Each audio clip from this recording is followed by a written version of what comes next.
Olá, amadinhos! Estou de volta para a gente fazer aquela revisão da aula, né? Da aula 17.2, que fala sobre o quê, né? Sobre coesão textual. Então, para que serve essa questão da coesão? Ó, ligação entre as partes da estrutura textual. Então, vamos lá para a tela? O que nós temos aqui? Elementos que promove a coesão textual. A coesão textual pode ser por meio da anáfora, né? Retomar palavras, exatamente que já foram citadas anteriormente. Ou catáfora, né? Introduzir palavras. Ó, a catáfora é depois, tá bom? A anáfora é antes, só para vocês terem uma noção.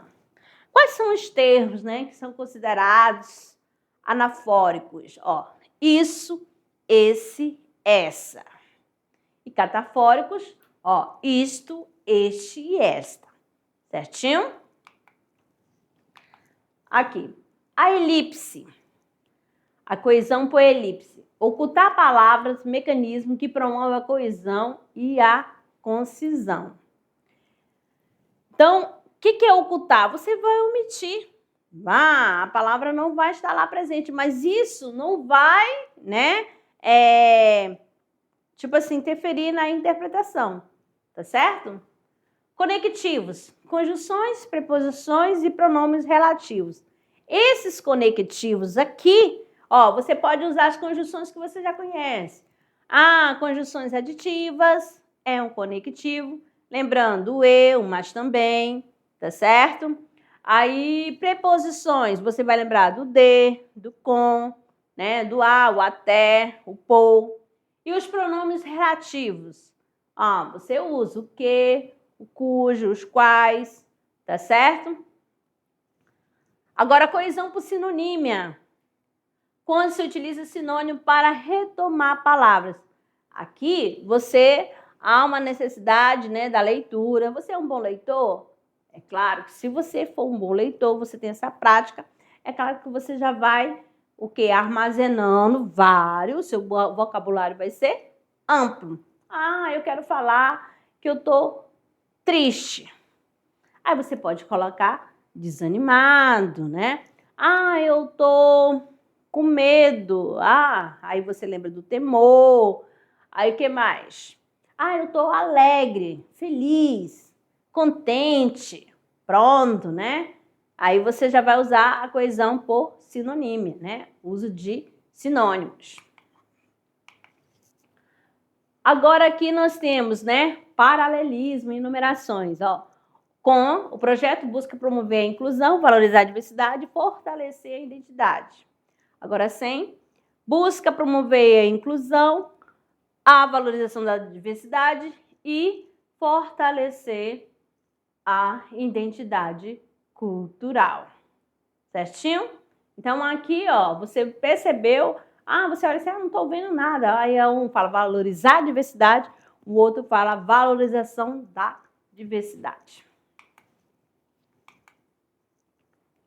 Na coesão textual, refere às articulações gramaticais entre as palavras de uma mesma oração, com o objetivo de levar clareza e levar sentido buscado por quem? Pelo escritor, né? A coesão busca a harmonia entre os termos e é percebida quando existe continuidade dos fatos expostos. Certinho? Então, você sempre vai lembrar das articulações gramaticais, tá certo? Sempre, gramática, ligando um termo ao outro. Lembra da morfologia? Exatamente, vai lembrar da questão da sintaxe. Tudo isso aqui falando da questão da coesão textual, a estrutura do texto. Certinho? Então, amadinhos, ficamos por aqui. Daqui a pouquinho as atividades. Até lá!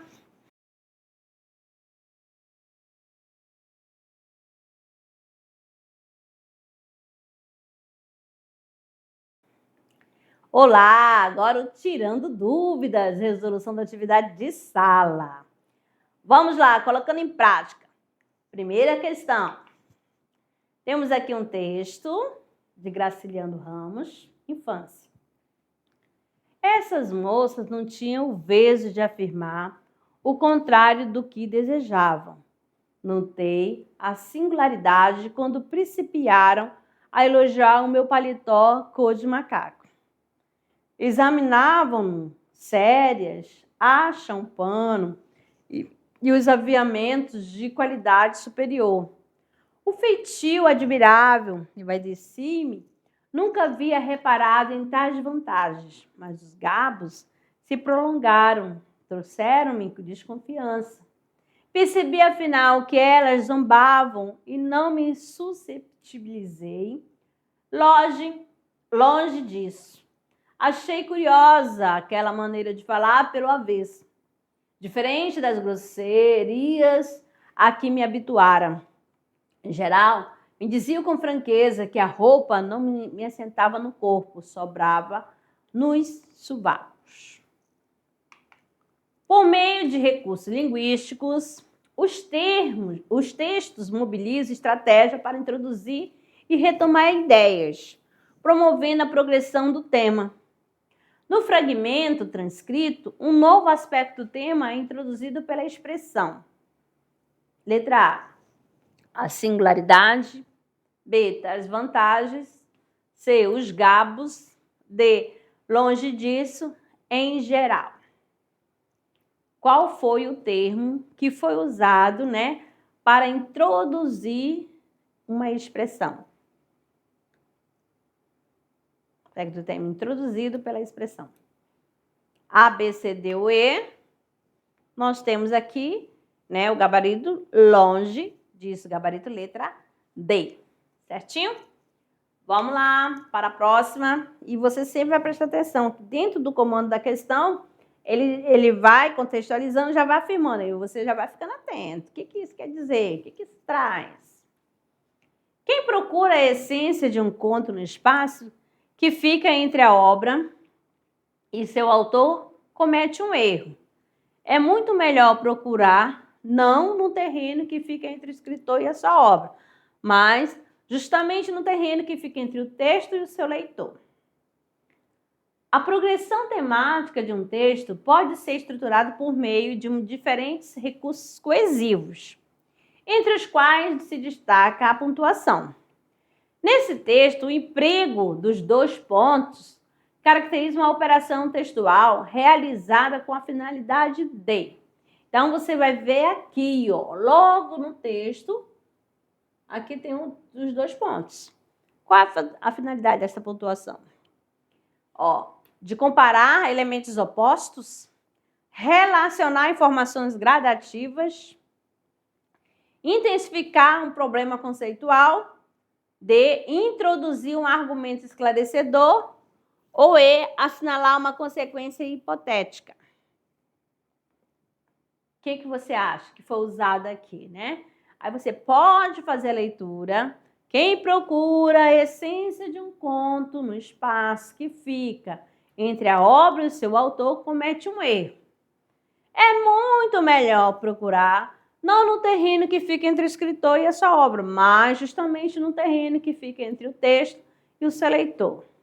Então, A, B, C, D ou E. É comparar, relacionar, intensificar, introduzir ou assinalar. Então, nós temos aqui introduzir, um argumento esclarecedor. Quando ele fala assim, é muito melhor procurar não no terreno que fica entre os não no terreno que fica entre o escritor e sua obra, mas justamente no terreno que fica entre o texto e o seu leitor. Então, ele está fazendo o quê? Uma introdução de argumento esclarecedor. Agora, aqui na terceira, diz o seguinte. Júlia tem um sonho. Ela pretende estudar nos Estados Unidos, mas como não tem condições financeiras, pensa que seu sonho é impossível. Contudo, a menina recebeu um telefonema, o qual anunciava que ela havia ganhado uma bolsa de estudos em Los Angeles. Os elementos em destaque no texto fazem uma referenciação. Então, você vê aí, ó, onde está grifado. Aí nós temos aqui na letra A, anafórico, catafórico, anafórico indireta, anafórica associativa ou desfocalizada. Essa referenciação. A, B, C, D ou E. Então, aqui, né, anafórica indireta. Certinho? Vamos para a próxima. Na quarta, nós temos. Sempre traz textos, né, um pouco extenso, mas leiam com calma. Paris, filho do rei de Troia, raptou Helena, mulher de um rei grego. Isso provocou um sangrento conflito de 10 anos entre os séculos 13 e 12 a.C. Foi o primeiro choque entre o Ocidente e o Oriente, mas os gregos conseguiram enganar os troianos, deixar à porta de seus muros fortificados um imenso cavalo de madeira. Os troianos, felizes com o presente, puseram-no para dentro. À noite, os soldados gregos que estavam escondidos no cavalo saíram e abriram as portas da fortaleza para a invasão. Daí surgiu a expressão presente de grego. Em puseram-no, a forma pronominal no refere-se. Letra A, ao termo rei grego. B, ao antecedente gregos. C, ao antecedente distante choque. A expressão muros fortificados. E aos termos presente e cavalo de madeira. Então, você vai ver aqui, ó, olha uma observação, olha o detalhe. Puseram-no. Esse no, você já vai observando. Você já vai eliminando algumas questões aí, tá? Por exemplo, como está se referindo a algo, esse termo tem que estar no singular, tá certo? Então, gregos, não, e muros fortificados também não. E outra coisa, esse no, ele está se referindo a algo que está próximo. Então, aqui, falar que está distante, choque, já foi eliminado. Aí você vai ver, será que esse rei grego está próximo?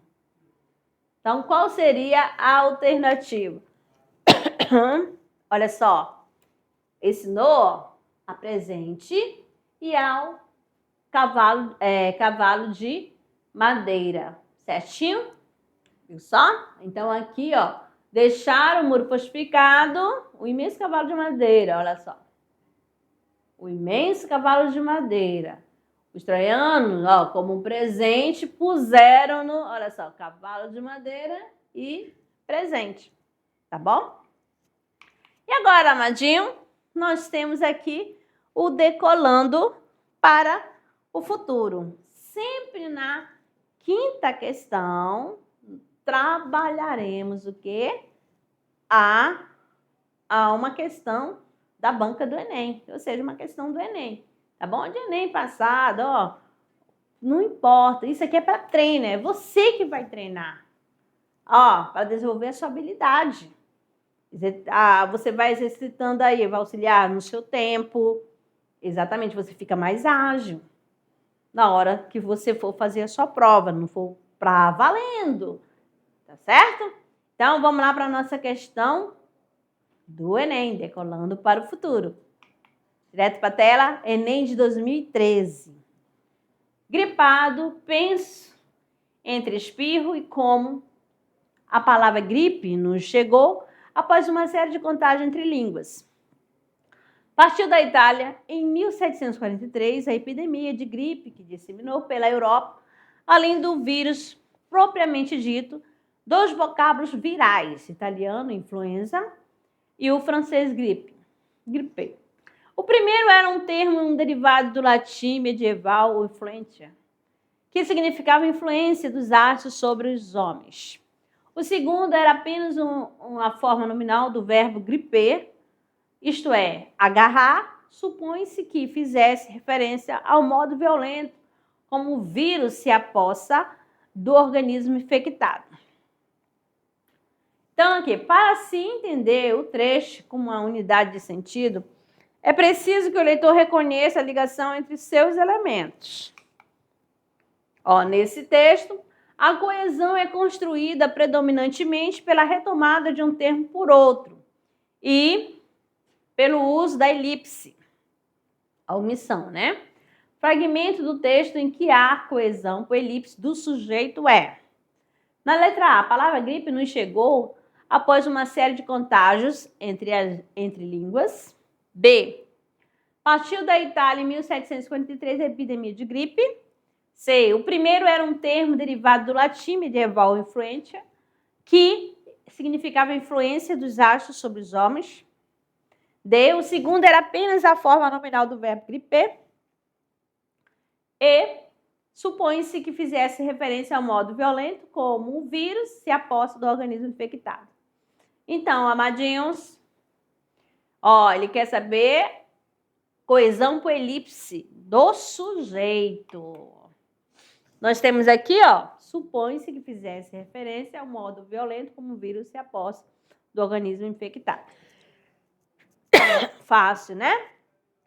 E agora, amadinhos, vamos para o nosso cubo de leitura.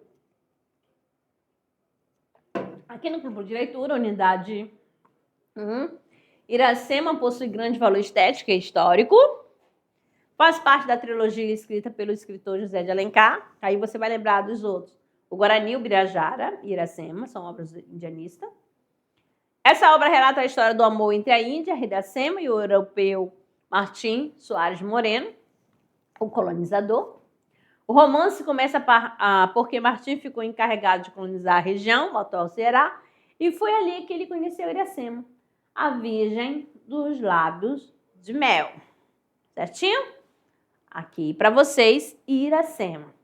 E a nossa mensagem é o seguinte: se alguém lhe bloquear as portas, não gaste energia com confronto. Procure as janelas, tá certo?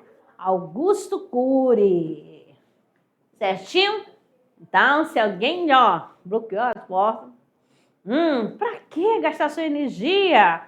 Vamos abrir a janela, vamos procurar o ar puro. E vamos o quê? Ó? Exatamente, vamos fluir, tá? Com energias positivas, tá certo? Então, amadinhos, muito obrigada pela companhia de vocês e até a próxima aula.